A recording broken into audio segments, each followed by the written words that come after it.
2025 भर्तियों का वर्ष आज ही सुनिश्चित करें अपना सिलेक्शन और डाउनलोड करें तैयारी कर लो ऐप।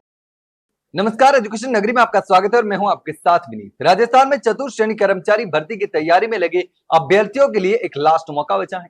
अगर इस बार मौका हाथ से चूक गया तो दोबारा नहीं मिलने वाला है। जी हाँ, भर्ती परीक्षा के लिए आवेदन शुरू हो चुके हैं और मात्र कुछ दिन बचे हैं, क्योंकि 10वीं और 12वीं पास युवा बेरोजगारों के लिए ये भर्ती है। हम बात कर रहे हैं राजस्थान में चतुर्थ श्रेणी कर्मचारी के 5,670 पदों पर जो राजस्थान हाईकोर्ट की भर्ती चल रही है उसकी। जी हाँ, अगर आप भी सरकारी नौकरी की तलाश में हैं और न्यूनतम शैक्षणिक योग्यता रखते हैं तो यह अवसर आपके लिए बेहद ही महत्वपूर्ण है।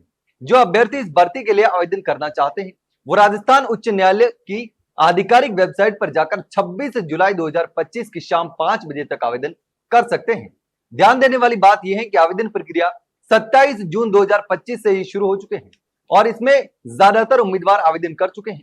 इसलिए अगर आप भी अब तक आवेदन नहीं किए हैं तो आखिरी तारीख का इंतजार करने की बजाय जल्द ही प्रक्रिया को पूरा करें, ताकि किसी भी तकनीकी दिक्कत या सर्वर की समस्याओं का सामना न करना पड़े। इस भर्ती प्रक्रिया में आवेदन शुल्क का भुगतान भी अनिवार्य है, जिसे उम्मीदवारों को ऑनलाइन माध्यम से करना होगा। सामान्य वर्ग, ओबीसी और अन्य राज्यों के उम्मीदवारों के लिए आवेदन शुल्क 650 रुपए रखा गया है। वहीं राजस्थान राज्य के ओबीसी और ईडब्ल्यूएस वर्ग के उम्मीदवारों को 550 और अनुसूचित जाति और अनुसूचित जनजाति वर्ग के उम्मीदवारों को 450 रुपए का शुल्क देना होगा। बता दें कि परीक्षा शुल्क जमा कराने की अंतिम तिथि 27 जुलाई 2025 रात 11:59 तक निर्धारित की गई है। समय सीमा के भीतर शुल्क का भुगतान न करने पर आवेदन मान्य नहीं होने वाला, इसलिए जल्द से जल्द आवेदन को पूरा कर ले। अगर योग्यता की बात कर ले तो इन पदों के लिए आवेदन करने वाले उम्मीदवारों का किसी भी मान्यता प्राप्त संस्थान या बोर्ड से 10वीं और 12वीं पास होना जरूरी है। इसके साथ ही उम्मीदवार को देवनागरी लिपि में लिखित हिंदी भाषा का ज्ञान और राजस्थान की संस्कृति और परंपराओं की समझ होना जरूरी है, जो राज्य की प्रशासनिक सेवाओं में एक आवश्यक पहलू माना जाता है। यह शैक्षणिक योग्यता न्यूनतम मापदंड है, लेकिन कंपटीशन ज्यादा होने के कारण चयन प्रक्रिया थोड़ी सी मुश्किल हो सकती है।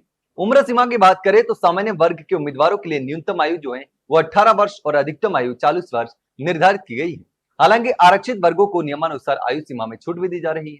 अनुसूचित जाति, अनुसूचित जनजाति, ओबीसी, सामान्य वर्ग की महिलाएं और आर्थिक रूप से कमजोर वर्ग ईडब्ल्यूएस की महिलाओं को 5 वर्ष की छूट प्राप्त है, जबकि एससी एसटी वर्ग की महिलाओं को 10 वर्ष की आयु सीमा में छूट दी जा रही है। इससे सामाजिक समावेश और समान अवसर की नीति को भी बढ़ावा मिलता है। अब बात करें चयन प्रक्रिया की तो उम्मीदवारों का चयन 2 चरणों में किया जाएगा, लिखित परीक्षा और उसके बाद इंटरव्यू। लिखित परीक्षा में कुल 85 अंक निर्धारित है, जिसमें कक्षा 10वीं की स्तर की सामान्य हिंदी, सामान्य अंग्रेजी और राजस्थानी संस्कृति और बोलियों से प्रश्न पूछे जाएंगे। यह परीक्षा ओएमआर शीट पर आधारित होगी और इसकी समयावधि 2 घंटे की होने वाली है। अच्छी बात यह है कि इसमें नेगेटिव मार्किंग का कोई भी प्रावधान नहीं है। कुल 15 अंकों का इंटरव्यू होगा। इस प्रकार चयन की कुल प्रक्रिया 100 अंकों की होगी। तो यह थी राजस्थान हाईकोर्ट में चल रही चतुर्थ श्रेणी कर्मचारी भर्ती की पूरी जानकारी। वहीं अगर इसको लेकर आपके दिमाग में कुछ सवाल हो तो कमेंट सेक्शन में कमेंट करके जरूर बताना। वहीं अगर जानकारी अच्छी लगी हो तो वीडियो को लाइक और शेयर जरूर करें और हाँ, चैनल को सब्सक्राइब करना ना भूलें। फिलहाल के लिए इतना ही, जल्द मिलते हैं एक नई जानकारी के साथ। तब तक के लिए नमस्कार।